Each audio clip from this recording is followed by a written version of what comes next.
Right, here is a look inside the Entrepreneur Spirit magazine.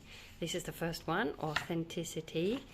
So basically, you have the welcome, all the content, and then you have pages like this where you have inspirational quotes, and it starts with articles. You have resources, external resources for this topic.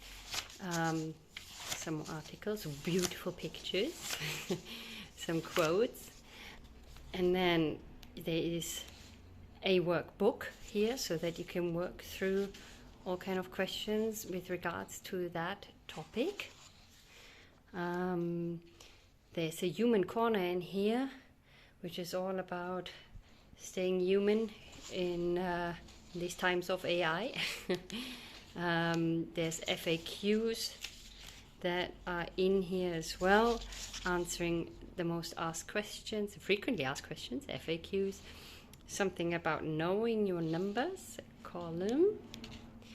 And then you have a coloring in page.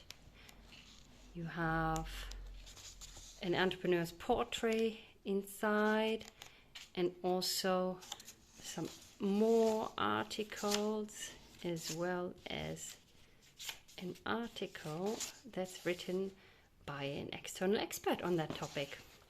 So you can get your Entrepreneur Spirit either in printed form or online.